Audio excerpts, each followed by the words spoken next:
시대마다 그 시대를 이끄는 인물들이 있었습니다. 그 인물들은 혼자 모든 것을 끌고 나간 것이 아니고 그 밑에 사명자들이 있었고 제자들이 있었죠. 이 교회도 마찬가지고 가정도 마찬가지입니다. 혼자 할 수 없습니다. 내가 혼자 할 수 없으리라. 이거는 하나님께서 모세가 기도하는 가운데 주신 직접적인 메시지는 아닙니다. 그러나 하나님께서 구원하시고 인도하심에 대한 간증을 하고 전도할 때 장인 이드로가 그 하나님 공동체가 되고 또 하나님의 백성이 되므로 여기에서 모세 하는 모든 행정하는 일을 보니 그렇게 해서는 너무 할 수가 없다. 그래서 하나님이 이드로의 입을 통하여서 그 메시지를 주셨다고 보게 됩니다. 그래서 우리가 제자운동을 왜 하며 또 전도운동을 왜 하며 중직자운동을 왜 하는지 그 이유를 우리가 가지고 있어야 합니다. 이미 아말렉과의 전투에서 하나님은 그것을 보여주셨습니다. 모세가 손을 들면 이스라엘이 이기고 모세가 손을 내리면 아말렉이 이겼다.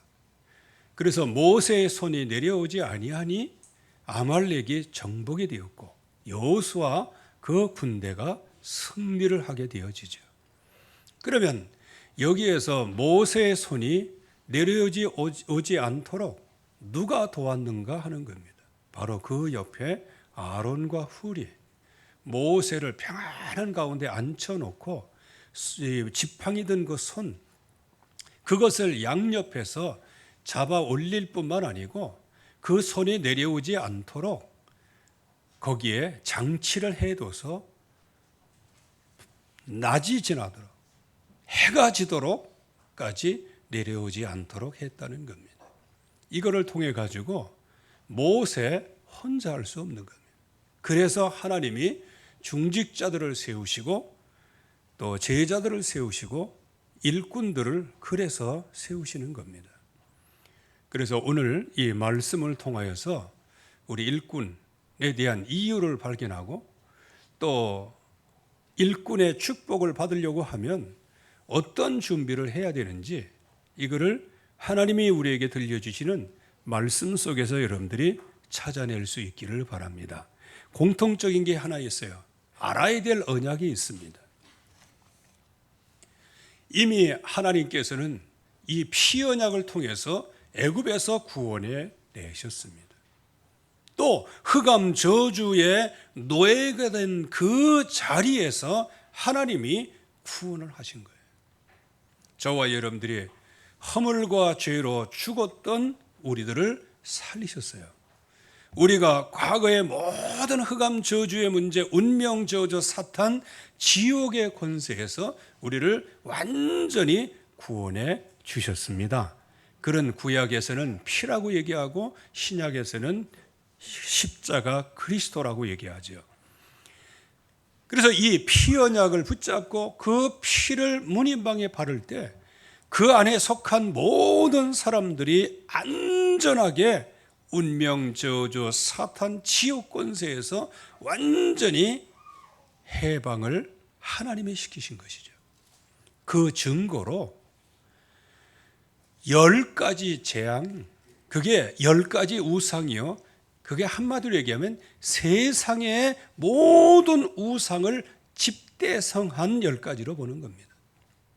즉 하나님께서 이 피언약, 하나님께서 언약의 백성을 그 가운데서 건져내시기 위하여 하나님이 이 모든 우상의 재앙을 다 꺾으신 것입니다. 그래서 저와 여러분들이 우상과 싸워야 될 뿐만 아니고 우상에 너무 집착하지도 마시고요. 그 우상의 세력은 사람이 깎아서 만들어 놓은 거예요. 거기에 너무 집착하지 마시고요. 흑암의 영, 거기에 너무 두려워하지 마시고요. 내가 말씀 안에 있는가 없는가 늘 그것을 확인하시기를 바랍니다. 그래서 마귀가 역사한다 그러면 역사하고 그걸 보면 볼수록 두려움이 생기죠. 그러나 그것을 꺾는 유일한 길은 그리스도다 하고 그리스도께 깊이 집중을 하면 평안이 오게 되어집니다. 그래서 똑같은 상황도 불안이냐 평안이냐, 두려움이냐 하나님이 주시는 평안이냐, 이런 것들이 나오게 되어지는 것이죠. 그래서 하나님께서는 이 피언약, 이 언약을 붙잡을 때 구원을 하신 것이죠. 그리고 구원하신 목적이 있어요. 그 목적이 뭐냐? 가나안 땅으로 가는 거예요. 가나안 땅으로 가는 거예요. 구원의 땅으로 가는 거예요. 그래서 그 가나안은 메시아가 오실 땅이요, 거기에는 그리스도가 오실 땅이라. 그래서 항상 언약의 주인공을 만나는 현장이 어디냐? 가나안이죠. 그래서 하나님이 우리를 구원하신 목적은 결국은 한 가지입니다. 그리스도를 만나기 위해서입니다. 그리스도를 만나고 그 나라와 함께 영원한 왕국을 세워나가는 것이 하나님이 우리에게 원하시는 목적이 되어지죠. 그 왕국 건설을 하는데 이제 그게 전도가 있어지는 것이고, 그리스도가 증거되어지고, 그리스도 하나님의 나라 성령의 충만함이 증거되어지는 것이죠. 이렇게 구원하고 목적지가 정해졌어. 그러면 결국은 하는 모든 과정이 그게 광야길이라고 하는 것입니다. 그래서 이 광야길에서 백성들이 뭘 하기를 원하시냐? 하나님의 언약이 심겨지기를 원하시는 거예요. 그래서 백성들이 어려움을 당하거나 또 하나님 앞에 호소할 때, 또 이들이 하나님을 떠나서 이 세상 문화화될 때, 그때 하나님께서는 뭐라고 말씀하시냐? 내가 애굽 땅 종되었던 너희를 건져낸 나 여호와로라, 이렇게 말씀하시죠. 그리고 또 약속을 잘 마음에 받아들이지 않으면 나는 아브라함과 이삭과 야곱의 하나님이로다, 이거를 언약으로 이제 백성들에게 알려주시는 것이죠. 왜 그럴까요? 그 백성들이 어쨌든 간에 언약이 심어져요. 이 피언약이 심어져야 돼요. 그래서 애굽에서는 피언약 심음으로 말미암아, 피언약을 붙잡음으로 말미암아 완전히 구원받고, 이제는 피언약, 이 주인공으로 오실 가나안 땅, 그 언약을 확실하게 붙잡고 그 방향으로 가야 되는데, 그래서 그 방향으로 가는 여정에선 백성들이 힘들고 어려울 땐 독수리에 날개치며 독수리의 날개로 업어서 인도해 주시는 것이죠. 그리고 이 백성들을 언약을 깊이 심을 뿐 아니고 그 백성들이 이 광야길에서 인도를 받도록 하는 거예요. 그래서 하나님께서는 증거를 주셨어요. 피언약으로 애굽에서 출애굽하는 증거를 주셨잖아요.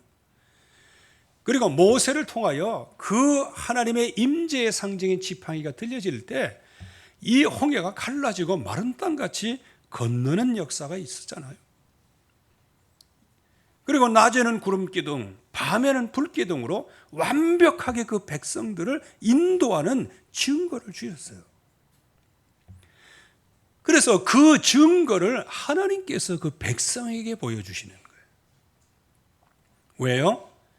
지금 이 광야길에서 인도를 잘 받으라고, 말씀을 잘 따라가라고. 그래서 이렇게 말씀을 따라가는데 하나님이 원하시는 의도가 여기에 드러나요.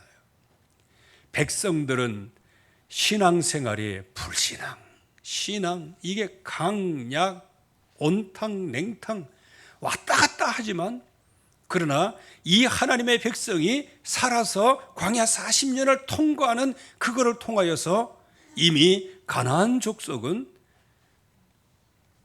마음이 녹아내렸어요. 하나님께서는 이미 가나안 전체, 그래서 기생 라합의 얘기를 들어보면 너희 하나님 여호와는 상천하지의 하나님이시다. 이 세상에 유일하신 하나님이시다. 그거는 기생 라합이 믿음이 있기 때문에 그렇게 본 게 아니고 그 성사람들이 객관적으로 그렇게 소문이 났다는 거예요.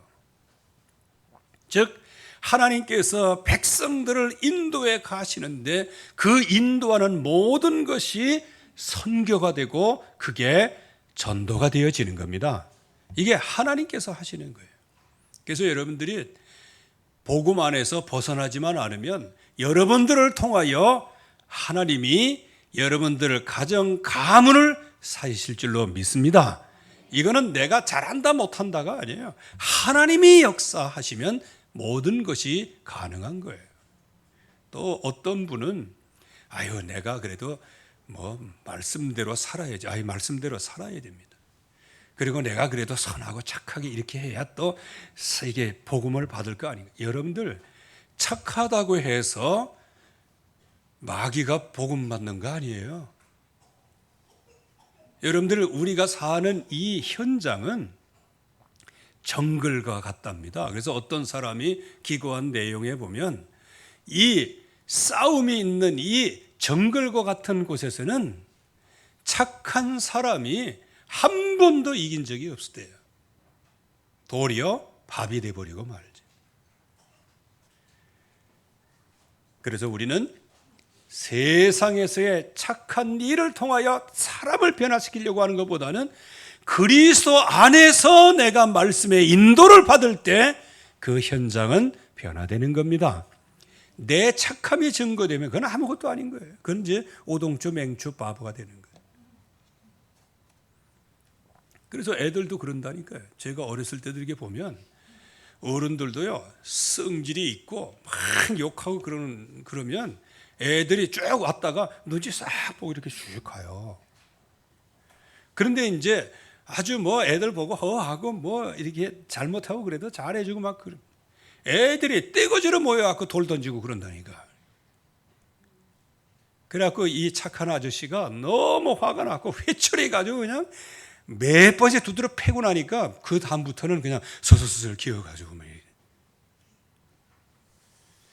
여러분들이 육신적인 힘보다는 영적인 힘이 있어야 됩니다.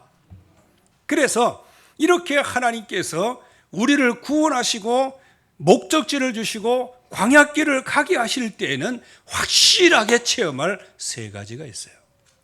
그 중에 내가 너의 생활에서 언약으로 완전히 승리하였습니다. 이게 구원이 체험되어야 되는 거예요. 그래서 여자의 후손, 이거는 하나님을 떠난 사람에게 하나님께서 여자의 후손을 약속하신 거예요. 그 약속하신 그 여자의 후손이 앞으로 몰려 가죽옷을 동물의 희생의 대가로 수치를 가려주시는 것. 여기에 의미가 있는 거예요. 이게 바로 이 땅에 구약에서는 양의 피로 말미암아 모든 인간의 수치가 가려지듯이 생명을 희생당함으로 말미암아 나의 수치가 가려지는 이거를 상징적으로 말씀을 해 주시는 거예요. 그래서 언제든지 우리가 수치스럽고 부끄러운 모든 가운데서 하나님이 우리에게 희생의 대가로 가죽옷을 지어 입히셨습니다. 그래서 그분이 희생제사로 또 유월절 어린 양의 피로 그리고 그분이 그리스도로 이 땅에 오셔서 세상 죄를 지고 가는 하나님의 어린 양이로다. 십자가에서는 내가 다 이루었다. 그래서 예수 그리스도 그 안에 모든 과거 노예 생활이 다 끝나고 오직 그리스도를 통하여서 여러분들이 완전히 구원받은 사실에 체험적인 증거가 있기를 주의 이름으로 축원합니다. 이 증거가 없으면요, 사람이 이게 이상해지는 거예요. 여러분들, 사람의 기준이 없으면요, 여러분들, 그래서 왜 줏대가 없는 사람이다 그렇게 얘기하잖아요. 줏대가 없어요. 자기 이 줏대 이렇게 하다가 옆에서 뭐라 그러면 그냥 씩 내려놓고, 그죠? 그래서 그런 얘기가 있잖아요. 풀 있죠, 풀. 풀 이거는 바람 불기 전에 미리 쓰러진다네. 그 전에 확인한 것은 아닙니다. 하나님의 백성들이 아무런 문제도 아닌 것인데 그냥 먼저 쓰러져 버리는.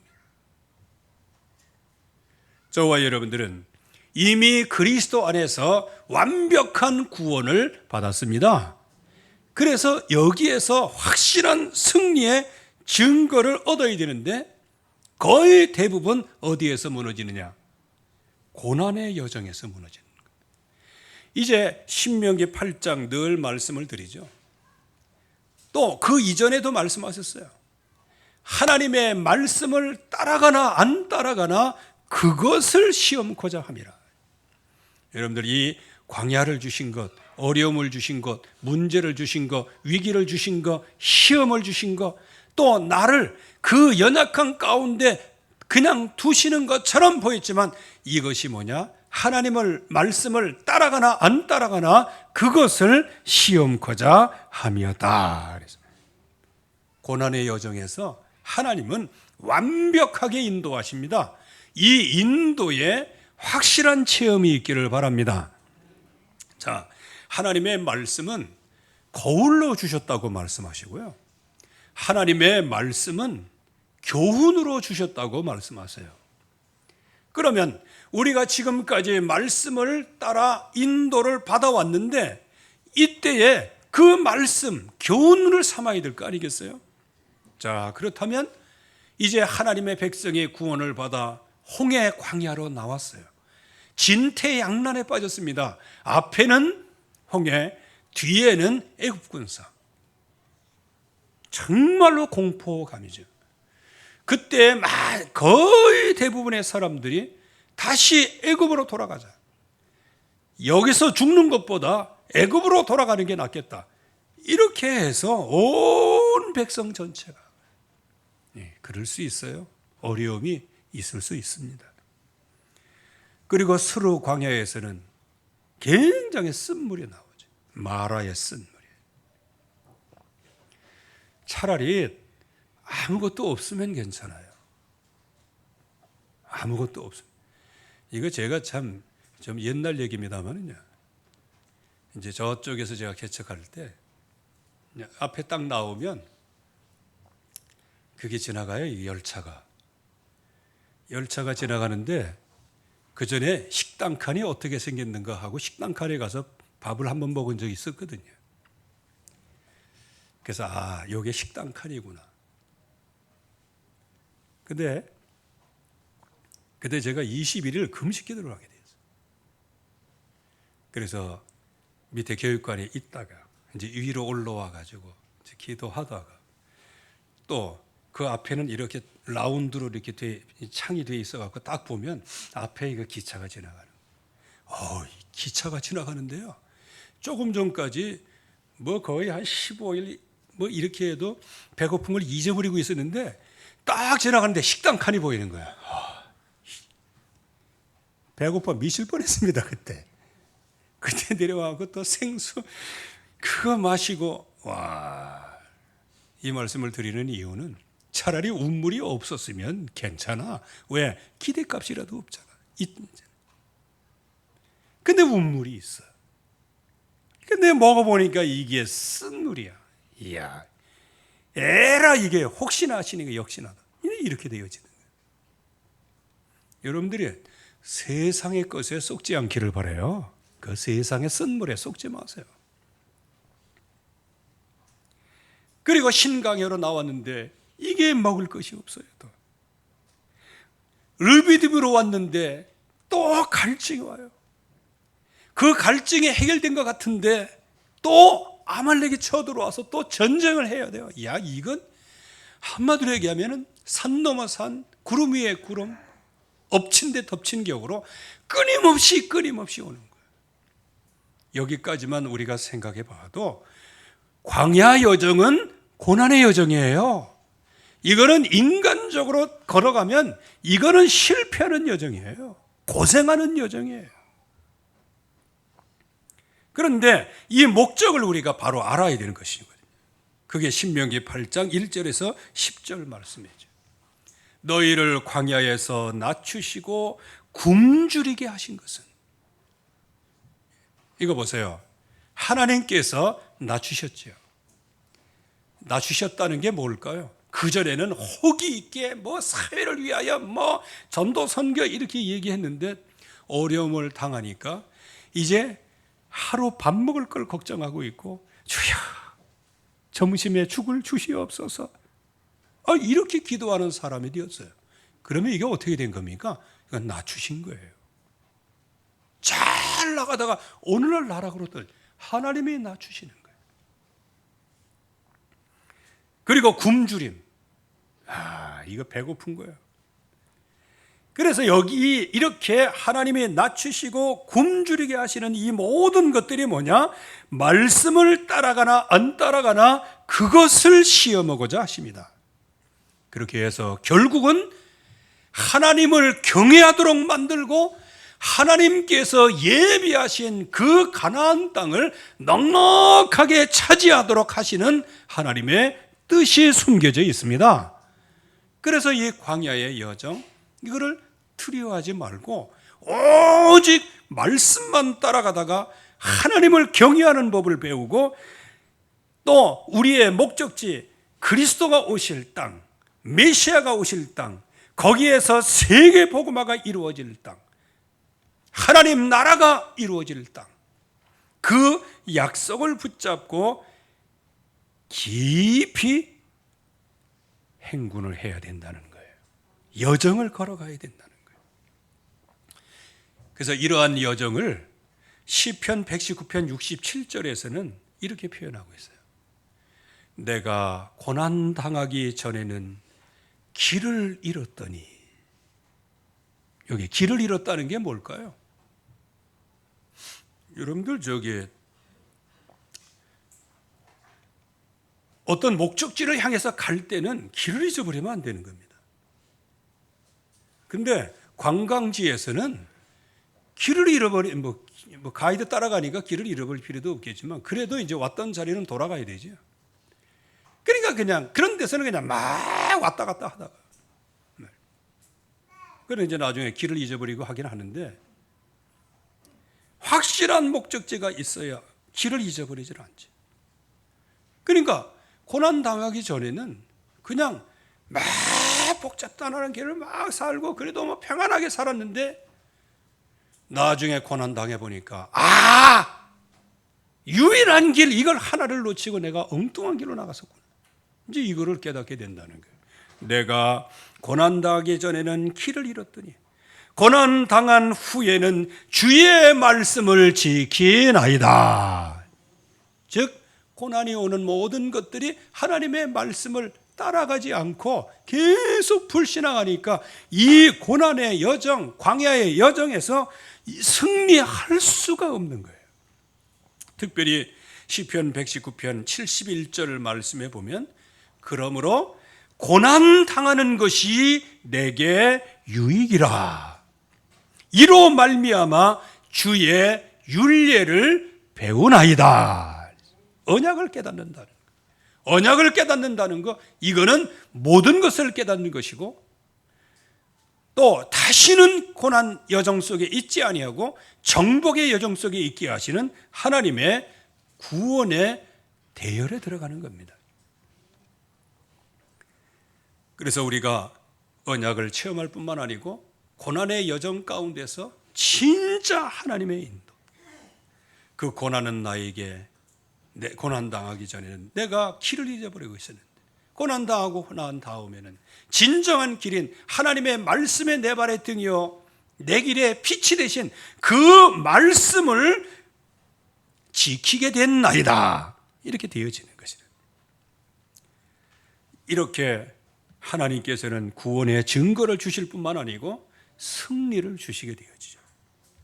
그래서 애굽에서는 400년 동안 노예로 있었고요. 그렇지만 하나님께서 피로 구원해 내시고, 홍해 앞에서는 애굽으로 돌아가자 하는 그런 엄청난 여론이 있었지만 하나님께서는 홍해를 마른 땅같이 건너게 하셨습니다. 이게 하나님께서 하시는 일이에요. 광야길에서는 마라의 쓴 물을 단물로 만들어 주시고, 반석에서 생수가 나게 하시고, 예수 그리스도를 통하여 생수를 얻는 경험을 하게 하신 거죠. 그러면서 만나와 메추라기로 하늘 양식이 무엇인지를 경험하게 하시는 거예요. 그래서 전쟁이 일어났을 때에는 굉장히 어려운 일이 있었지만, 그러나 여호와 니시, 여호와는 나의 깃발, 나의 승리가 되어지시는 그런 구원의 증거를 얻게 되어지는 것이죠. 자, 이제 여기에서 이제 우리가 언약도 알았고 이제 체험도 했어요. 그러다 보면 어떤 마음이 들까요? 아, 나 혼자 해도 돼. 이제 이게 큰일 나는 거예요. 한 사람 가지고 혼자 할 수 없어요. 그래서 한 사람만 있어도 된다. 이거는 반은 동의하고 반은 동의하지 못해요. 동의하는 부분은, 동의하지 못하는 부분은 뭐냐? 혼자 할 수 없어요. 동의하는 부분은 뭐냐? 특별한 사람 한 사람이 있으면 그 밑에 제자가 나오기 때문에 가능한 거예요. 그래서 가능한 거예요. 혼자로서도 가능해요.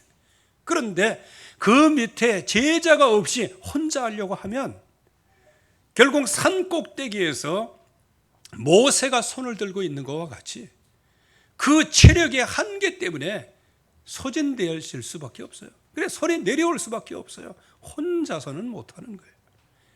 제자를 키워야 되고 일꾼을 키워야 되고, 가정에서도 같이 갈 언약의 사람을 키워야 됩니다.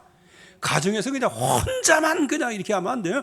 같이 힘을 모을 사람들 같이 가야 되는 거예요. 혼자 할 수 없으리라. 그래서 하나님께서 중직자를 세우신 이유를 오늘 말씀을 하고 있는 것이죠. 왜 세워야 되는가? 지금 모세가요, 이제 빠져나왔어. 야, 근데 참 목마를 때는요, 모든 백성의 문제가 목마름에 집중이 돼요. 배고플 때는요, 모든 백성이 배고픔에 집중이 돼요. 그게 다른 불만이 없어. 근데 갈증 해소되고 배가 부르니까 이제 그때부터 불만이 생기는 거예요. 너는 왜 이렇고 나는 왜 이렇고 뭐. 그러니까 이게 둘이 아무리 해도 이게 갈등이 풀어지질 않잖아. 그러니까 누가 옳은가 모세한테 가보자 해가지고 가서 얘기하면 그냥 뭐 콩나물이 뭐 저 많네 적네 감자 한두 개 더 좋네 안 좋네, 아주 그냥 시달데없는 모든 문제 가지고도 막 갈등을 가지고 나가는 거야. 이야, 참. 다 같이 한번 따라 보세요. 주여. 이게 배부르고 등 따르다니까. 여러분들 어디에서도요 이렇게 재판한 적이 없어요. 홍해 앞에서 재판했어요. 왜? 자기가 죽는데 지금요. 목마름 앞에서 재판했어요. 자기들끼리 갈등했어요. 모세와 싸웠지. 배고플 때도 역시 마찬가지야. 배고픔에 매몰이 돼가지고 거기에 다 집중. 이제는 목마르지 않고 배고픔도 해결되니까 이때부터는 뭐가 나와요? 이제 마음속에 있는 불평 불만이 나오는 거예요. 그래갖고 막 자기들끼리 막 서로 싸우는 거예요. 이게 생각해 보세요. 장정만 60만 명이에요. 아무리 절제한다고 하더라도 그게 얼마나 많이 오겠어요. 그러니까 그냥 오늘 말씀에 보면 아침부터 저녁까지 백성들이 다 써 있는 거예요. 요즘에 마치 오미크론이 이제 뭐 60만 명까지 올라가고 한 데 있었는데, 그때는 그냥 아침부터 저녁까지 보건소에 줄 서 있을 뿐만 아니고 임시 그 검사소에 거기도 그냥 길게 늘어서고, 그 요즘에는 어디 가서 할 수가 없어요. 그래갖고 이제 약국에서 진단 키트 그 해다가 그냥 코에다 팍 넣고 그냥 코피소 나기도 하고 그러는데 일이 너무 많아요. 그래서 지금 보건소 직원이나 뭐 이런 데는 지금 초죽음이라는 거예요. 초죽음. 근데 거기에다가 이제 밑도 끝도 없이 방약을 그냥 푸니까, 글쎄 그것도 결자해진가요? 그 잘 모르겠어요. 과학적으로 생각을 안 하고 전문가의 의견은 전혀 지금도 안 듣는 거예요. 처음에 시작됐을 때 전문가들의 의견이 빨리 국경을 닫아야 됩니다. 기간 동안만이라도. 그거 안 하다가 그냥 엄청 퍼지고. 지금은 이제 손 놨어요. 이제 어떻게 할 수가 없어요. 지금 어쨌든 간에 아침부터 저녁까지. 그러니까 필경 기력이 쇠하리라. 누가? 모세 자신뿐만 아니고 하나님의 백성도 기력이 쇠한다. 왜? 그거 채려고 하루 종일 싸워야 되는 거예요. 하루 종일 이 문제 해결을 해야 되는 거예요.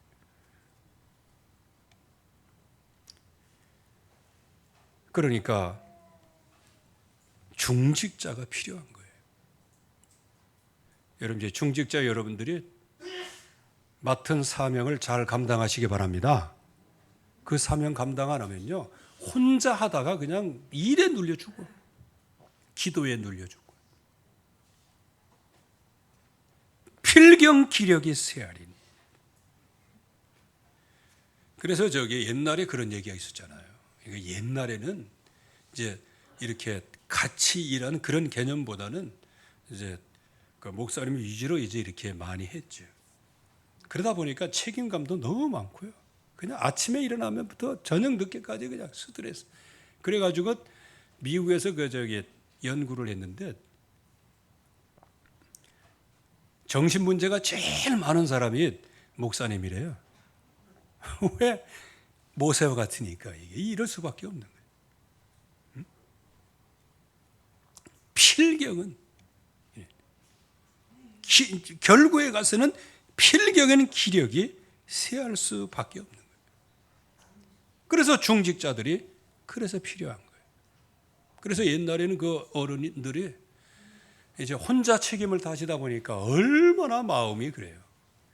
그래갖고 이제 어느 시골길에 가다가 그 정자나무가 있었는데 정자나무가 고목이 돼가지고 속이 다 썩어버려가지고 목사님이 그렇게 얘기했다 아닙니까? 야, 이 정자나무야, 너도 목회했니? 너도 목회했냐? 왜 이렇게 속이 다 썩어버렸냐? 이렇게 얘기했다고 하는 겁니다. 혼자 할 수 없으리라. 모세가 아마 이렇게 고목, 옛날 목회 방식으로 그때에 이제 이드로 구원받은 이드로 하나님의 공동체가 된 그 이드로를 통하여서 이제 그거를 가이드를 해주는 거예요. 여기서 우리가 잘 받아야 됩니다. 모세는 언약의 사람이에요. 근데 만약에 이드로가 그냥 구원받기 전에 백성의 공동체가 되기 전에 얘기했으면 얘기가 통하지도 않을 거예요. 이해도 못하고. 그러나 같이 구원받은 하나님 앞에서 한 공동체가 되었기 때문에 서로 이것이 하나님의 뜻이구나, 이거를 알게 되어져요. 그래서 중직자의 기본을 가지고 있어라. 첫째는 말씀 훈련부터 시켜라. 오늘 말씀에 보면 율례와 법도를 가르쳐서, 아마 우리 교회 중직자보다, 우리 단체 중직자보다 훈련 많이 받은 중직자는 없을 거예요. 그 수많은 훈련이 이제 현장에서 열매가 되어지기를 바랍니다. 기도 훈련, 마땅히 갈 길을, 마땅히 방향을 잘 설정을 하고 전도 훈련을 해라. 마땅히 행하여야 할 일들을 가르쳐라. 한마디로 얘기하면 말씀과 기도와 전도 훈련을 가르치라는 거예요. 이렇게 해서 가르쳐서 그 가운데서, 이게 이제 중요합니다. 이 말씀과 기도, 전도 훈련 속에서 응답을 받은 그 사람 가운데서 준비시켜라. 뭘? 제 덕이 있는 사람을. 오늘 말씀에 보면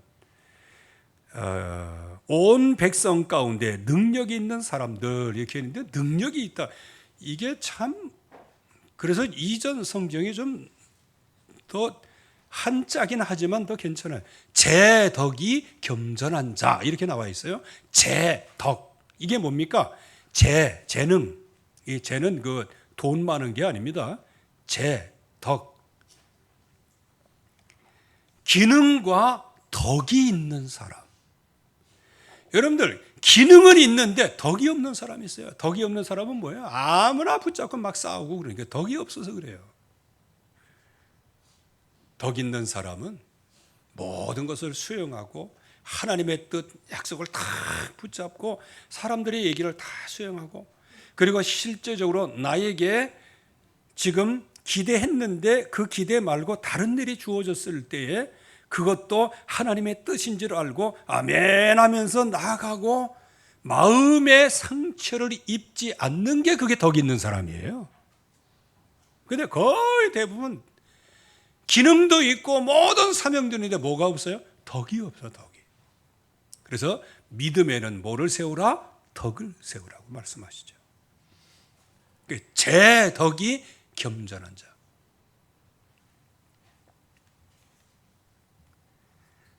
그리고 영적인 싸움을 할 수 있는 사람. 하나님을 두려워하고 하나님 앞에서 진실하고 하나님 앞에서 불의한 이익을 미워하는 자. 여기 중직자들이 이 언약 붙잡으시기를 바랍니다. 이거는 제 덕, 그거를 얘기하는 게 아니에요. 오직 하나님의 말씀을 따라가는 것. 그 언약 속에 있으면 당연히 따라오는 것들이기 때문에 오직 말씀만 따라가는 영적 준비를 하셔라. 영적 준비가 되게 하옵소서. 이거를 놓고 기도해야 된다는 거예요. 그래서 영적인 시스템이죠. 이때 영적인 시스템이 되는 거예요. 이게 교회 시스템이 되어지는 거예요. 그래서 큰 일은 모세가 재판을 하고, 그 외에 사소한 모든 것들은 천부장을 세우고 100부장을 세우고 50부장을 세우고 10부장을 세워서 그들이 담당하도록 가라. 물론 이스라엘 전체의 이제 시스템이 이렇게 되지는 않았어요. 그러나 이게 사회 시스템이고 사회 통념이었죠. 중요한 것은 뭐다? 천부장이 중요한 게 아니에요. 100부장, 50부장. 그게 중요한 게 아니에요. 중직자들이 이 모든 일들을, 사소한 것들은 다 한 자리에서 해결하고, 그리고 가장 중요하다 하는 것들, 해결할 수 없는 부분들은 이제 모세 앞에 가져나가는 거예요. 아마 이때부터 모세는 좀 발 뻗고 좀 잠도 좀 자고, 어쩌면 수면의 품질이 좀 좋아졌을 거예요. 제가 요즘에 수면 품질이 68% 나오는데 우리 딸이 보고 너무너무 그 염려를 하더라고요. 왜? 80 이상 나와야 되는데. 근데 어제도 재보니까 67, 먼저는요 53% 나오더라고. 그래가지고 야, 이거 왜 이래 이게? 나 잘 잤는데 말이야. 우리 중직자들이 하나님이 주시는 약속을 붙잡아야 됩니다. 그래서 10일 금식기도 10일간 릴레이 하고 그럴 때는 가장 낮은 자리에 떨어졌을 때 47%가 나와요. 47%. 우리가 정말 하나님 앞에서 응답을 받아야 돼요. 그래서 우리 중직자들이 다 함께 협력을 해서 나아가야 돼요. 그래서 지난주에 여러분들이 혹시 로마서 16장의 그 중직자, 정말 나와 달란트가 맞는 사람 같다 할 때 여러분들이 한번 좀 찾아내 보시라. 그래, 그거 한번 올려보시라. 이제 그거 오늘까지 하고 이제 정리를 다 할 겁니다. 그 외의 분들은 이제 무건으로 참여한 것으로 알고, 그렇게 해서 이제 각자에 맞는 것. 그래서 각 기관은 그 기관장들이 있잖아요. 회장님들이 있잖아요. 그 회장님들이 그 기관은 다 잘 그 안에서 해결하되, 거기서 진짜 해결할 수 없는 뭐 영적인 문제라든지 있을 때 이게 이제 위로 올라와야 됩니다. 이렇게 해서 교회 전체가 복음 안에서 아무 문제에 시달리는 사람이 아닌 사명을 향해서 나아가는 단체가 되어야 되는 겁니다. 교회가요. 그래서 우리 모두가, 여러분들 가정도 역시 마찬가지예요. 가정에서 혼자 못해요. 시스템을 세워야 되는 거예요. 가정에서도. 그리고 각 기관장들 혼자 못해요. 시스템을 세워야 돼요. 그리고 구역장, 구역 강사, 한 마음과 한 뜻의 시스템을 세우고 그 중에 한 사람 가운데 권차를 세워가지고 같이 시스템화해서 구역을 움직여야 되는 거예요. 이렇게 혼자는 다 할 수 없어요. 하나님이 혼자 하기를 원하지 않으셔요. 그 시대마다 유일한 사람을 세우시지만 그 밑에, 바울 밑에 25명에서 한 30명의 제자들이 따라붙은 거 아니에요. 혼자 할 수 없습니다. 그래서 여러분들 특별히 이번에 신임 중직자들 뿐만 아니고 우리 기존 중직자들도 있는 자리에서 정말로 하나님이 원하시는, 기뻐하시는 그 일에 귀하게 쓰임받아서 교회 공동체, 하나님 나라의 공동체가 모든 현장에서 승리할 수 있도록 여러분들이 기도하시기를 주의 이름으로 축원합니다. 하나님 아버지 은혜를 감사합니다. 오늘도 주의 말씀 속에 깊이 뿌리내리고 각인되게 하여 주시옵소서. 이제 일꾼을 찾게 하시고 또 일꾼으로 기도하게 하시고 도전하게 하시고 하나님이 원하시고 기뻐하시는 그 일에 쓰임받게 하여 주시어서 이 땅에 하나님의 나라인 교회를 통하여 전 현장에 복음운동이 일어나게 하여 주시옵시고, 특별히 교회 내에 여러 가지 사소한 것들이 예수 그리스도의 이름으로 치유되고 해결되게 하옵소서. 예수 그리스도의 이름으로 감사하며 기도하옵나이다. 아멘.